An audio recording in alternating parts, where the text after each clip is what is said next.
Alhamdulillah wassalatu wassalamu ala rasulillah Muhammad bin Abdullah sallallahu alayhi wasallam wa ala alihi wa ashabihi ajma'in, amma ba'd. Naam, kwa tawfiki ya Allah subhanahu wa ta'ala tunaendelea na mutalaa wetu, na leo tupo kurasa wa 38 kwenye shairi lenye kichwa cha habari kinachosema nasaihu ghaliyatun, akimaanisha hizi nasaihu ghaliyatun ni nasaha zenye thamani kubwa mno. Naam, katika shairi hili Imamu na Shafi'i anaelezea hali ya ukongwe na hali ya utu uzima, na anaelezea pia zile hali ambazo mtu mzima akiwa nazo huwa zinamfika. Tamam? Mathalan kaeleza hapa utukufu wa mtu huwa unaonekana ni pale anapokuwa bado kijana, lakini anapokuwa mtu mzima ule utukufu anakuwa hana tena, nabakia heshima tu, lakini ule utukufu anakuwa hana tena.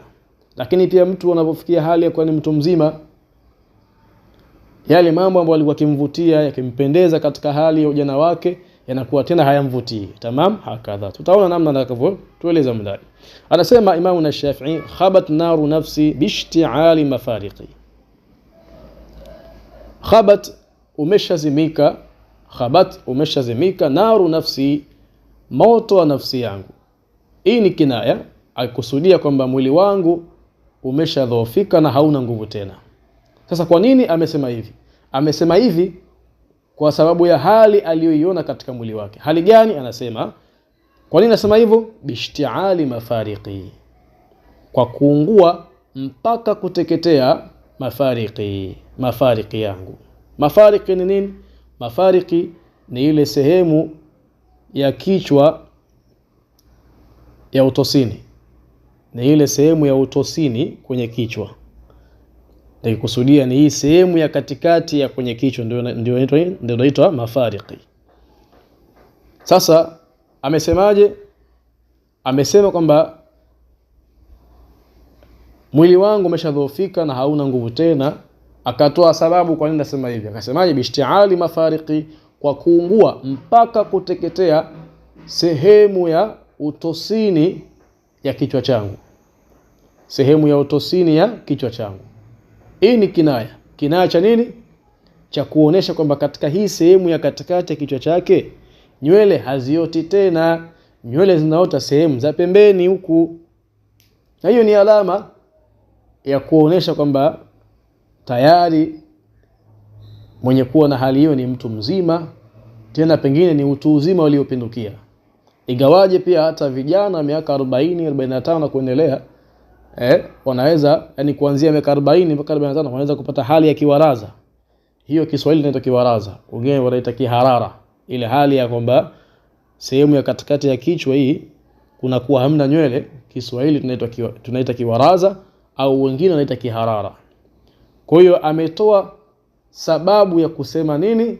Ya kusema yale maneno yake ya mwanzo kwamba umezimika moto wa nafsi yangu. Kwa nini nimesema hivi? Bishti'ali mafariki, kwa sababu ya kuona hii sehemu ya kichwa, hii sehemu ya katikati ya kichwa changu yote sasa hivi haioti tena nywele, ina kipara tu. Sasa kuona hivi ni ishara kwamba nini? Mwili wangu unaingia katika hali ya uzee, na uzee ni hali ya udhaifu. Tamam, hakadha. Kwa khabat naru nafsi, umeshazimika moto wa nafsi yangu, akikusudia mwili wangu umeshakuwa mdhaifu na hauna nguvu tena. Kwa nini nasema hivyo? Bishti'ali mafariki, kwa sababu ya kuungua mpaka kuteketea sehemu ya katikati ya kichwa changu. Ni kinaya kwamba nini? Nimeshafikia uzee uliopindukia. Akaendelea kusema wa adhlama layli idh adhaa shihabuha. Wa adhlama layli, na umeshaingia kiza usiku wangu. Wa adhlama layli, na umeshaingia kiza usiku wangu. Idh, pale adhaa shihabuha. Idh dharfu lima madha min az-zaman. Tamam, idh ni dharfu ya kuonesha muda uliopita. Kwa adhlama layli, na umeshaingia kiza usiku wangu. Idh, pale ambapo adhaa shihabuha, vilivyoangaza, au idh, pindi adhaa vilipoangaza. Tamam, hakadha. Idh pindi ambapo adhaa, vilipoangaza, shihabuha, vimondo vyake. Tamam. Hii pia ni kinaya au tunaweza kusema ni isti'ara makniya. Kwa sababu gani? Amefananisha kichwa chake ambacho katika hali ya ujana kilikuwa kina nywele nyeusi tu, kakifananisha kichwa chake na usiku ambao umeshaingia giza, lakini usiku huo vileruka vimondo katika usiku huo. Sasa vile vimondo pia amevifananisha na zile mvi ambazo zimemuota katika kichwa chake. Tamam. Kwa sababu gani? Kichwa ni cheusi na kichwa huwa kina nywele nyeusi na ni kichwa cha kijana. Tamam. Na mvi zina rangi nyeupe. Kwa amefananisha ule weusi wa rangi za kijana ambao zipo katika kichwa chake sasa na usiku, kisha akafananisha zile mvi ambazo zimemtoka na nini, na vimondo vile vya usiku. Na ukiangalia kweli vimondo ni vitu ambavyo vinatoka kimoja, vimondo haviji kwa mkupuo, kwa kimoja. Tamam. Hakadha. Kwa aliposema wa adhlama laili, na umeshaingia giza usiku wangu, idh, pale ambapo adhaa, vilipoangaza, shihabu wa vimondo vyake. Tamam. Hii amekusudia nini? Kwamba tayari ujana wangu umeshakwisha. Kwa nini nasema hivyo? Idh adhaa shihabu, pale nilipoanza kuona mvi zimeanza kuniota kwenye nini, kwenye kichwa changu. Tamam. Hakadha. Aya bumatan, ewe bundi ambaye, qad ashashat, hakika umeshajenga kiota, fauqa hamati, juu ya kichwa changu. Hamat ni kichwa. Aya bumatan qad ashashat fauqa hamati, ewe bundi ambaye. Aya bumatan, ewe bundi ambaye. Hamza harfu nida, bumatan munada. Tamam. Hakadha. Aya bumatan, na hamza hutumika katika nidaya lilqarib, ya kumuita mtu wa karibu, kumuita yule aliyekuwa karibu. Hamza ni harfu nida ya kumuita yule aliyekuwa karibu, na ya ni harfu ya nida ya kumuita mtu aliyekuwa mbali. Lakini pia sheria ya kilugha inaruhusu pia kutumia ya kwa kilichokuwa karibu. Mfano wake tunaona wanazuoni wengi katika nadhmu zao wanatumia ya Allah, ya ilahi.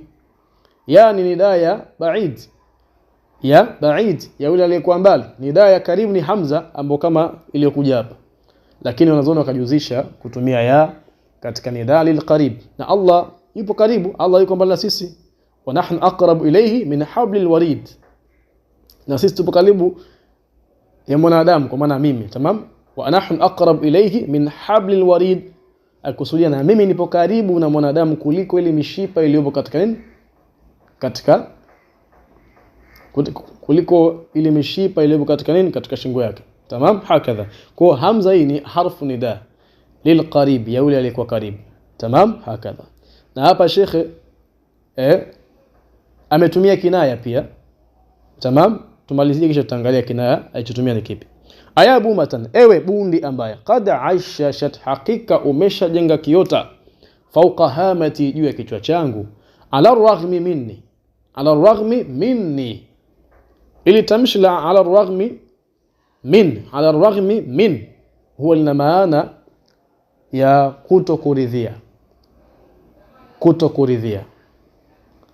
pamoja na kutokuridhia. Sasa ikija ala raghmi minni, pamoja na kutokuridhia mimi, inakuwa maana yake ni hivyo. Ikija ala raghmi minkum, pamoja na kutokuridhia nyinyi. Ikija ala raghmi minhum, pamoja na kutokuridhia wao. Tamam. Hakadha. Sasa nasemaje? Ayabu matan, ewe bundi ambaye, qad ashashat, hakika umeshajenga kiota, fauqa hamati, juu ya kichwa changu. Ala raghmi minni, hina tara hurabuha, kusudia hina tara hurabuha.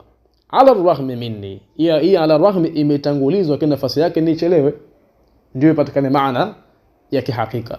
Sasa tuicheleweshe ala raghmi, tuitangulize hina tara hurabuha.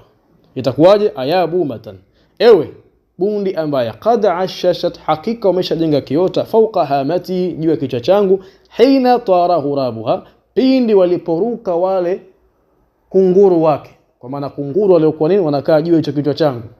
Ala raghmi minni, umejenga kiota ala raghmi minni, pamoja na mimi kuwa si mwenye kuridhia. Ala raghmi minni, pamoja na mimi si mwenye nini, pamoja na kuwa mimi si mwenye nini kuridhia. Ala raghmi minni, pamoja na mimi kuwa si mwenye kuridhia wewe nini kujenga kiota katika nini kichwa changu. Naam, hapa amefanya kinaya kinaya au tuseme isti'ara makniya. Tamam, isti'ara makniya. Kafananisha mvi zilizomuota kwenye kichwa chake, amezifananisha na bundi. Bundi tunamfahamu namna alivyo hakadha. Bundi ni yule mnyama ambaye mara nyingi huwa na rangi nyeupe au kijivu, na hiyo pia ni sifa miongoni mwa sifa za mvi. Tamam, hakadha. Kwa amefananisha zile mvi ambazo zimeota katika kichwa chake na yule ndege anaitwa bundi. Sio mnyama, ni ndege. Tamam, amefananisha zile mvi ambazo zimeota katika kichwa chake na nini, na yule ndege ambaye anaitwa bundi. Lakini pia akafananisha zile nywele zake nyeusi za ujanani na ndege anaitwa kunguru. Kunguru anafahamika ni mweusi. Tamam, hakadha. Lakini pia akaeleza hali iliyomkuta baada ya kuona mvi zimemuota, kwamba nini, hakuwa ni mwenye kuridhia ile hali ya uzee, lakini hana budi.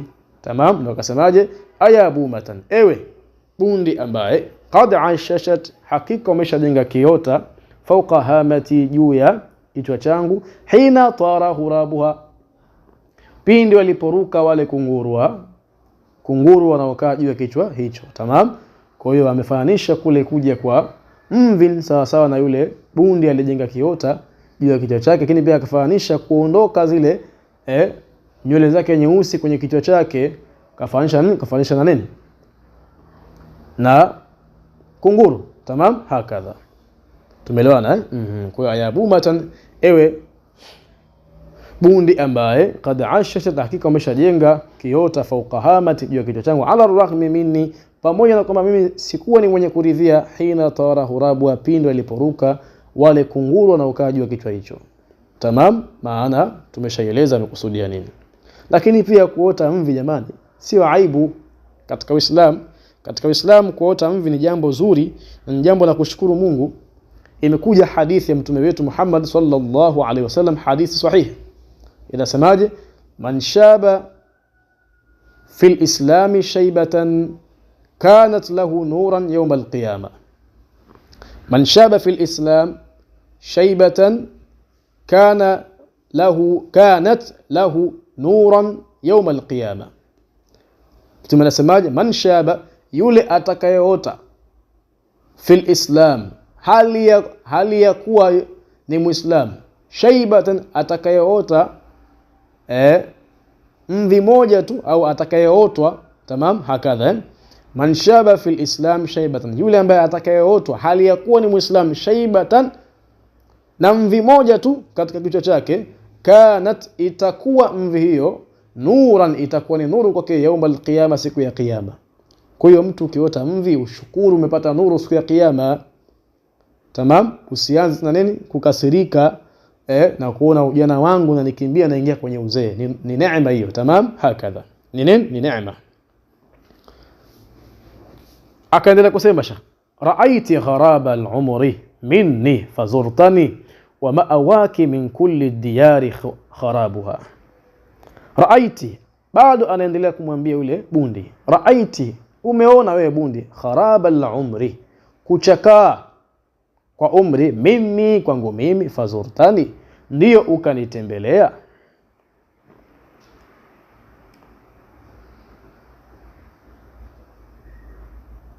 Wa ma'awaki min kulli diyari kharabuha, wa ma'awaki, na mafikio yako wewe, wa ma'awaki, na mafikio yako wewe bundi, min kulli diyar, katika majumba yote, kharabuha, ni yale majumba ambayo watu walikuwa wakiishi ndani yake na baadaye akaja kuwa ni magofu. Wa ma'awaki, na mafikio yako wewe bundi, min kulli diyar, katika majumba yote, Kharabuha ni yale majumba ambayo watu walikuwa wakiishi ndani ya majumba hayo, lakini baadaye akaja kuwa ni magofu. Naam, hii ni kinaya. Nini? Ni kinaya.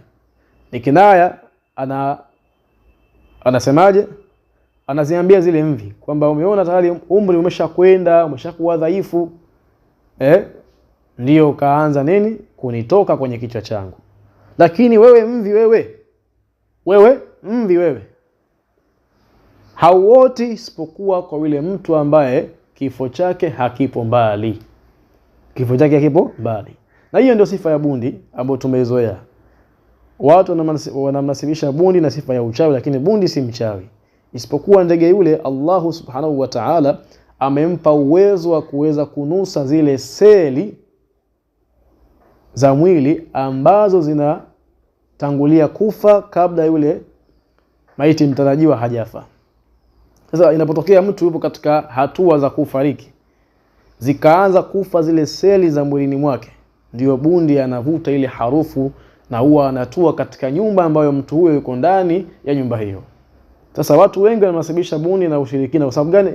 Bundi akitua katika nyumba, yule mtu, kama kuna mtu alikuwa ni mgonjwa mule yuko hoi hoi, basi achukui siku atakufa. Sasa sio ushirikina, bali Allah amempa uwezo yule ndege wa kunusa harufu ya zile seli za mwili ambazo zinatangulia kufa kabla ya maiti mtarajiwa ya kufariki. Sasa hii ni sifa ya bundi, lakini hapa ametumia kinaya ya nini? Kuziambia zile mvi kwamba wewe mvi, umeona umri wangu ushakwenda, ndio ukaanza kunyota kwenye kichwa changu.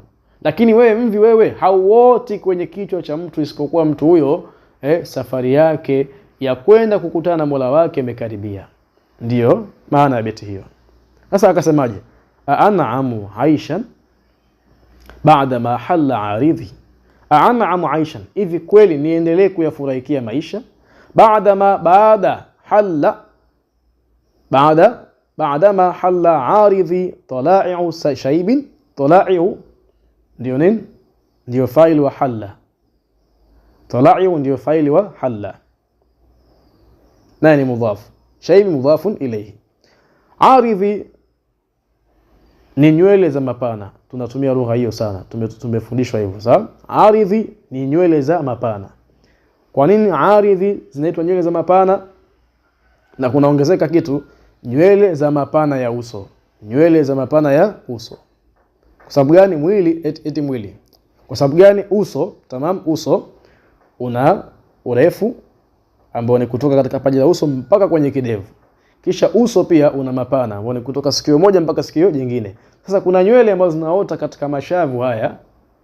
Sasa nywele ambazo ile sehemu ambazo zinaotea ni sehemu ya mapana ya uso.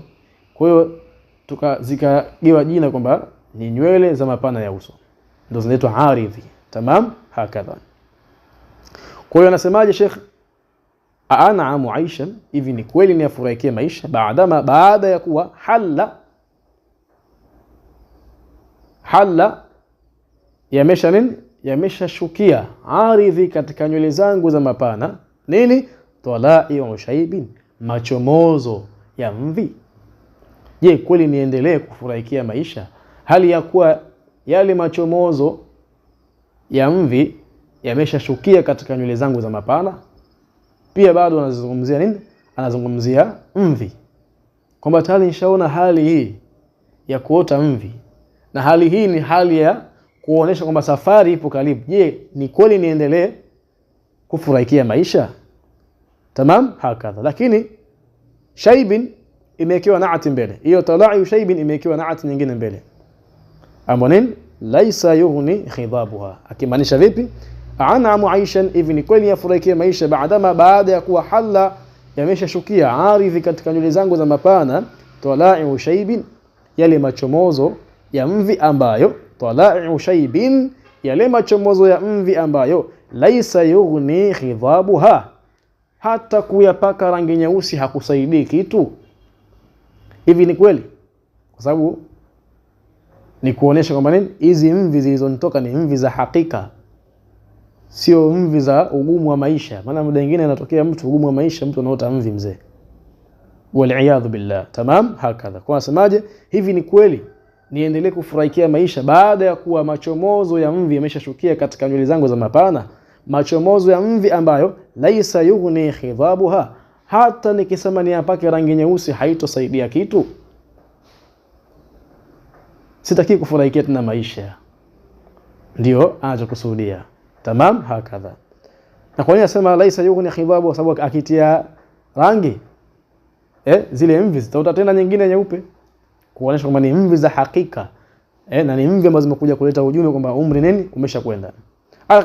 Akaanza kusema wa izzatu umri almar'i qabla mashibihi, wa izzatu umri almar'i, na utukufu wa umri wa mtu qabla mashibihi, ni kabla ya kuota kwake mvi.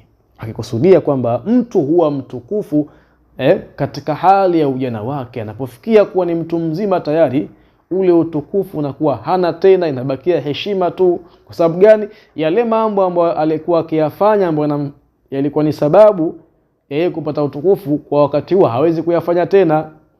Mathalan, kama alikuwa ni bondia mkubwa katika ujana wake, akawa anatukuzwa kwa bondia wake. Tamam? Sasa anapofikia utu uzima ataweza tena kufanya bondia ule? Anakuwa hawezi, inabakia tu heshima. Ndio kasemaje wa izzatu umri almar'i, na utukufu wa umri wa mtu kabla mashibihi, upo kabla ya nini? Ya kuwa hajafikia utu uzima. Anapofikia utu uzima ule utukufu nini unakuwa unaondoka. Waqad faniyat nafsun tawalla shababuha, kina kasemaje? Waqad faniyat nafsun, na hakika imesha karibia kuangamia na kutoweka ile nafsi ambayo, waqad faniyat nafsu, na imesha karibia kutoweka na kuangamia ile nafsi ambayo tawalla shababuha, nafsi ambayo tawalla shababuha, ujana wake umeshaipa mgongo. Waqad faniyat nafsu, na imeshaangamia na kuteketea, yani kwa maana imeshakaribia kuangamia. Tamam. Qad qamati salah, iqafu ibn yakuonesha nini ukaribu, iqad yakuonesha nini ukaribu. Tamam. Waqad faniyat nafsu, na hakika imeshakaribia kuangamia na kuteketea ile nafsi ambayo tawalla shababuha, nafsi ambayo ujana wake imesha ipa mgongo. Pia akikusudia utu uzima. Tamam, hakadha, akikusudia kwamba utu uzima ni alama ya kumfahamisha yule mwenye hali kama hiyo kwamba nini, upo karibu kwenda kukutana na Mola wako mlezi. Akasema idha asfarra lawnul mar'i wa biyadha sha'ruhu tanakhasa min ayamihi mustatabuha. Idha asfarra lawnul mar'i, itakapopata unjano, lawnul mar'i, rangi ya mwili wa mtu. Idha asfarra lawnul mar'i, itakapopata unjano rangi ya mwili wa mtu. Wa biyadha sha'ruhu, na zitakapokuwa nyeupe nywele zake. Tanaghasa, humchukiza. Mustatabuha min ayamihi, ndicho kilichokusudiwa. Tanaghasa mustatabuha min ayamihi, akiwa na maana gani? Tanaghasa, humchukiza. Tanaghasa, humchukiza. Mustatabuha, yale mambo yaliyokuwa kimvutia na kumburudisha. Min ayamihi, katika masiku ya ujana wake. Tamam. Akiwa na maana kwamba mtu anapofikia utu uzima, na hapa ametumia launul mar'i, ametumia kigezo cha kuwa ya njano rangi ya mwili wa mtu, akiwatolea mfano wale ndugu zetu ambao wanakaa katika majangwani kwa Waarabu. Tamam, wale mtu akishakuwa anafikia hali ya uzee, ile rangi ya ule weupe ugeuka kuwa ni njano. Tamam, hakadha. Kwa anakusudia nini? Idha asfarra lawnul mar'i wa biyadha sha'ruhu, mtu anapofikia utu uzima, viungo vile haviwezi kufanya mambo fulani, viungo ni dhaifu. Tamam, kutembea kwenyewe kwa kunyata. Tanakhasa mustatabuha min ayamihi, humchukiza yale mambo yaliyokuwa kimvutia na kimburudisha. Min ayami, katika masiku yake ya ujana. Wa ila huna ntahi. Alkamalu lillah wal ismatu lil anbiya wan naqsu lana wa hadha. Assalamu alaykum wa rahmatullahi wa barakatuh wal afwa minkum.